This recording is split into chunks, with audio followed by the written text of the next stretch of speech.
Notre corps nous parle, tout le temps. Il envoie des signaux, des sortes de chuchotements, bien avant que les vrais soucis ne se manifestent. La grande question, c'est est-ce qu'on sait écouter? Comment on fait pour déchiffrer ces messages avant même de se sentir mal? Et si on pouvait repérer un déséquilibre, une toute petite perturbation énergétique, des mois, voire des années avant qu'elle ne devienne un vrai problème physique? C'est une promesse assez fascinante, et c'est ce qu'on va explorer ensemble. Alors, pour capter ces fameux avertissements précoces, il existe une technologie qui agit un peu comme une carte de l'état informationnel et vibratoire de notre organisme. Voyons voir de plus près ce que c'est.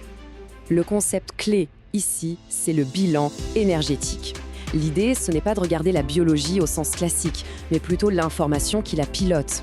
L'objectif, c'est d'agir en amont, vraiment au tout premier stade d'un déséquilibre. Alors là, attention, c'est un point absolument crucial. Il faut bien faire la différence. Un bilan énergétique, c'est informationnel, c'est préventif et ça vient en complément. Un diagnostic médical, lui, est posé par un médecin pour identifier une maladie précise et la traiter. Ce sont vraiment deux mondes, deux approches différentes qui peuvent d'ailleurs très bien collaborer. D'ailleurs, les spécialistes de la question, comme le Centre du bien-être, insistent vraiment là-dessus. Cette technologie, c'est un outil de plus dans une vision globale, intégrative de la santé. Ça s'ajoute au suivi médical, ça ne le remplace pas. Et voilà la règle d'or, celle qui est non négociable. On parle d'évaluation, jamais de diagnostic. C'est le cadre éthique et légal qui est fondamental ici. Cette clarté, elle est essentielle pour la confiance.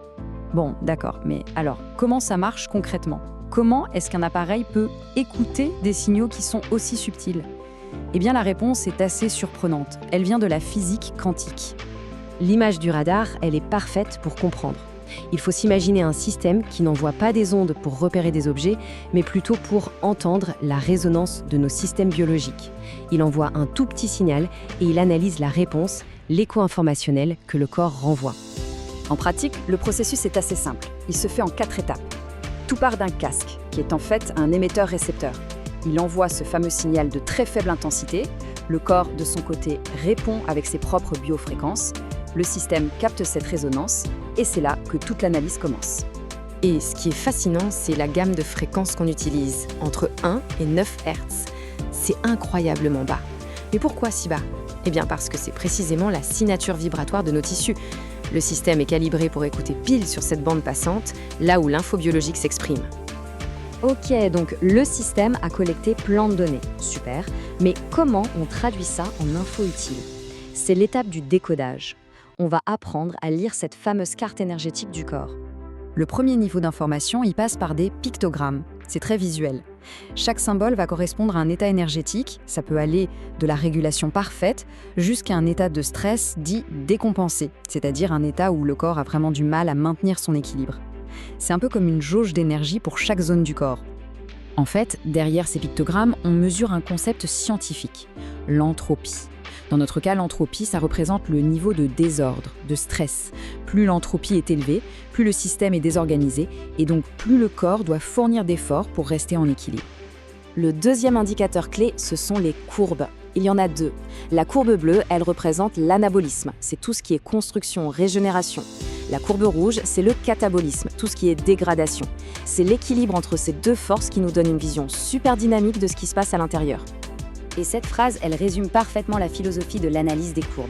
Elle ne montre pas juste l'état d'un organe isolé, mais comment cet organe interagit avec tout le reste du corps. C'est une vision holistique par définition. On regarde les liens, les interconnexions, pas juste les pièces du puzzle séparément. Très bien. On a donc cette carte énergétique. Mais concrètement, on en fait quoi? C'est là qu'on passe de l'évaluation à la stratégie. Comment un praticien peut s'en servir pour accompagner quelqu'un?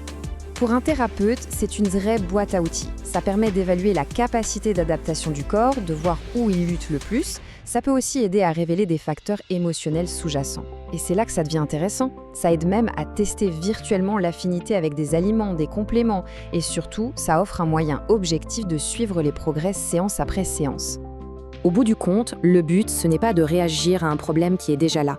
C'est de construire une stratégie proactive, entièrement sur mesure.